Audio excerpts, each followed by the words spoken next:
Con el pasar del tiempo, uno de los textos que se han hecho favoritos personalmente es el que encontramos en Joel, el capítulo 2 y el versículo 1 y 2, donde dice: tocad trompeta en Sión y dad alarma en mi santo monte. Tiemblen todos los moradores de la tierra, porque viene el día de Jehová, porque está cercano, día de tinieblas y de oscuridad, día de nube y sí sombra, que sobre los montes se extiende como el alba. Este mensaje nos invita a tocar trompeta en Sión, es decir, en la iglesia, a que hagamos cundir la alarma en el santo monte de Dios, o sea, en el pueblo, porque ocurrirán sucesos de tal magnitud que van a temblar o hacer temblar a todos los moradores de este mundo. Tocad trompeta en Sión, proclamad ayuno, convocad asamblea, reunid al pueblo, santificad la reunión. Entre la entrada del altar lloren los sacerdotes, ministros de Jehová, y digan: perdona, oh Jehová, a tu pueblo. Es otro de los pasajes hermanos del que acabo de leer, que también se encuentran en Joel, el capítulo 2, los versículos 12 al 17. En vista de los tremendos acontecimientos que estarán por ocurrir en el día de Jehová, la iglesia debe ser despertada por una voz de alarma y el pueblo debe ser llamado a una conversión que sea auténtica, profunda y de todo corazón. No hay duda de que hemos llegado ya a la propia víspera de la venida de nuestro Dios. Y este llamado a una conversión genuina y a una reforma cabal de la vida de cada uno debe hoy sonar en nuestra iglesia. Un reavivamiento de la verdadera piedad entre nosotros es la más urgente de nuestras necesidades. El buscar debe ser esto nuestro primer trabajo. Pero parece que la iglesia ha olvidado esto. Parece que no lo leen. Debe haber un esfuerzo ferviente para obtener la bendición del Señor. Es decir, esforzarse para obtener la bendición del Señor. No porque Dios no esté dispuesto a otorgar esa bendición, sino porque no estamos preparados para recibirla. Nuestro Padre Celestial está más dispuesto a dar su Espíritu Santo a los que lo piden. Pero de nuestra parte hay una tarea por hacer, que es por medio de la confesión, humillación, arrepentimiento, oración ferviente, el cumplir las condiciones en virtud de las cuales Dios ha prometido concedernos esa bendición. El pueblo de Dios no soportará la prueba a menos que haya un reavivamiento y una reforma en nosotros. El Señor no admitirá en las mansiones que está preparando una sola alma que sea presuntuosa. El reavivamiento significa una renovación de la vida espiritual, una vivificación de los poderes de la mente y del corazón, una resurrección de la muerte espiritual. Y la reforma significa una reorganización, un cambio de las ideas, un cambio en las teorías que tenemos, un cambio en los hábitos que tenemos y en las prácticas que tenemos. En otras palabras, la reforma va de la mano con el reavivamiento. El reavivamiento y la reforma han de realizar la obra señalada.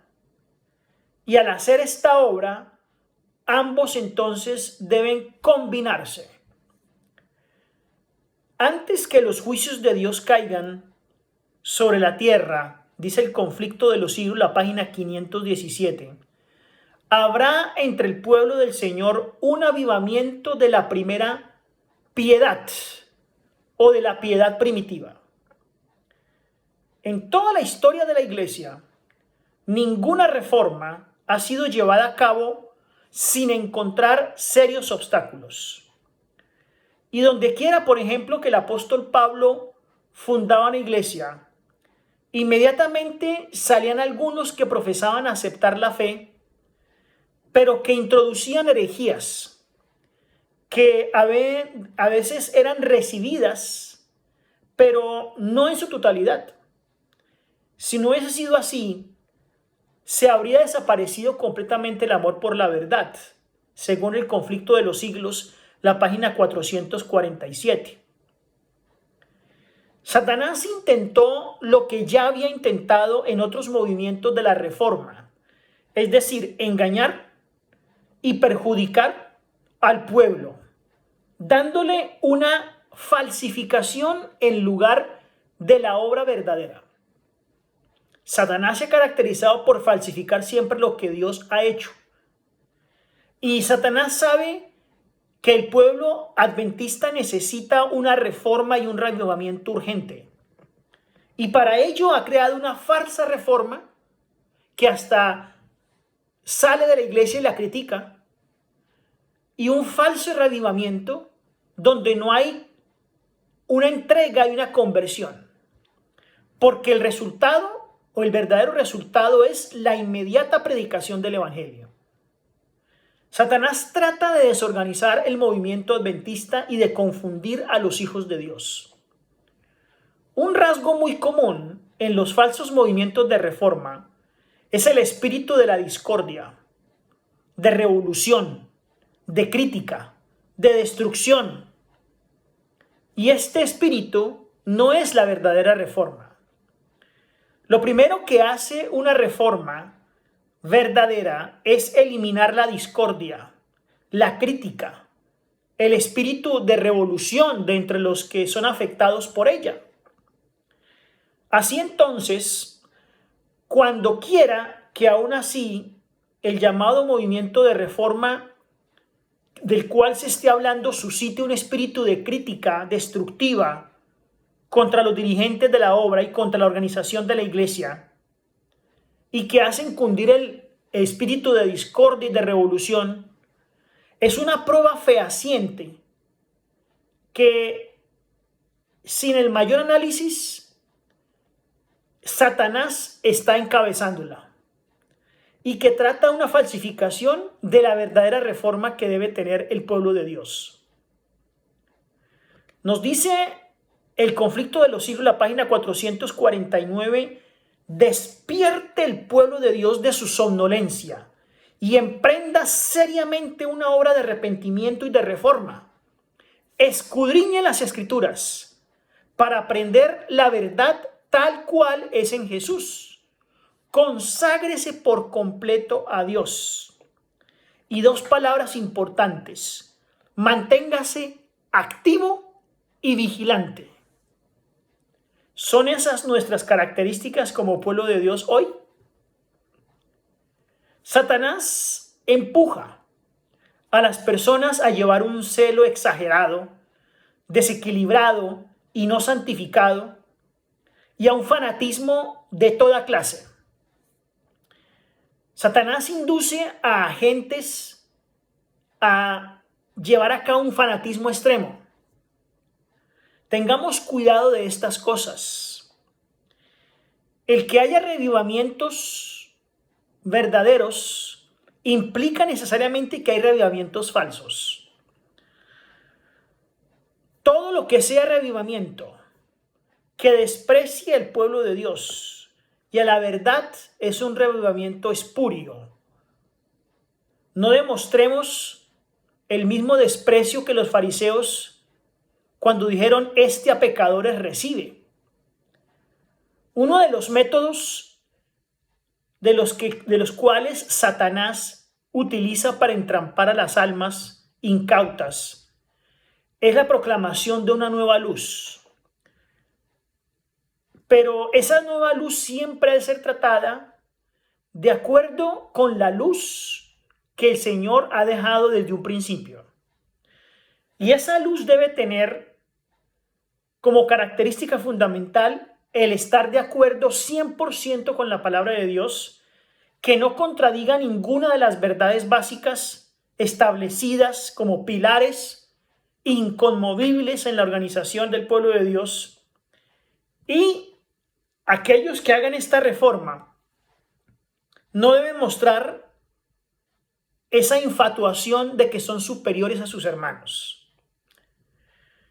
En otras palabras, una verdadera reforma debe tener un espíritu de oración, un espíritu de sincera conversión, un espíritu abnegado al trabajo misionero, un espíritu de alabanza y de acción de gracias. Tenemos entonces dos puntos fundamentales. Aquellos que no se han despertado y que están muertos por un reavivamiento y una reforma, y aquellos que exageradamente toman la reforma y el reavivamiento para atacar a la iglesia y a golpearla y a formar entonces disidencia. El Señor nos ha dado luz clara de lo que nosotros debemos hacer en este instante, y es el de llevar a cabo una verdadera reforma y un verdadero reavivamiento en nuestra vida. La reforma incluye un cambio y una transformación de nuestros hábitos, y el reavivamiento un celo profundo por la causa del Señor. Encaucemos el día de hoy nuestra vida a llevar una reforma en la práctica y un reavivamiento en nuestra forma de pensar, en nuestra mente y en el deseo absoluto por poseer el Espíritu Santo, mediante una confesión, una limpieza de pecados y un ajuste de cuentas con el Señor. Que el Señor les bendiga.